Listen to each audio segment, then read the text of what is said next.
Après avoir vu les qualités des 4 tempéraments, il est intéressant de s'arrêter sur leur complémentarité et de constater que certaines associations fonctionnent naturellement bien. Pour commencer, le tandem colérique et mélancolique marche bien, car ce sont des personnes organisées, même si l'une est rapide et l'autre plus lente.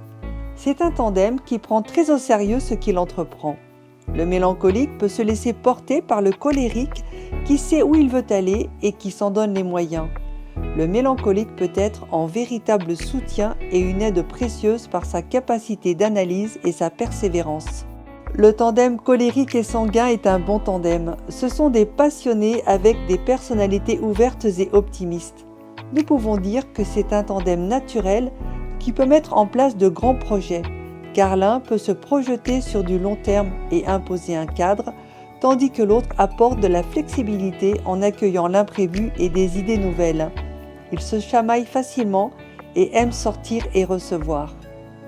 Le tandem flegmatique et mélancolique est un tandem tranquille, assez pantouflard. Tous les deux ont un rythme lent. Ils sont l'un et l'autre sensibles au respect mutuel des rythmes et des limites, car ils n'aiment pas bousculer, s'imposer.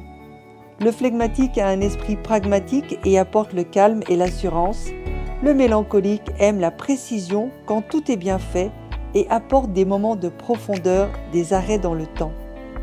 Enfin, le sanguin et le flegmatique est aussi un tandem qui fonctionne bien, même si l'un est rapide et l'autre plus lent. Cependant, ils ont en commun cet intérêt pour les autres et sont tournés sur le moment présent. La parole peut être libérée. Ils aiment s'exprimer sur tout. Parce que chacun est de nature décontractée et joyeuse, c'est un tandem bon enfant.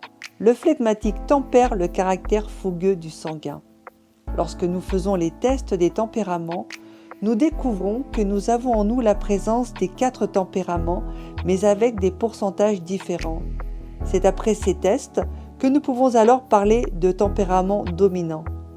Rappelons que le mélancolique est plutôt rigoureux, le flegmatique plutôt compréhensif, le colérique est enclin à planifier et le sanguin aime animer.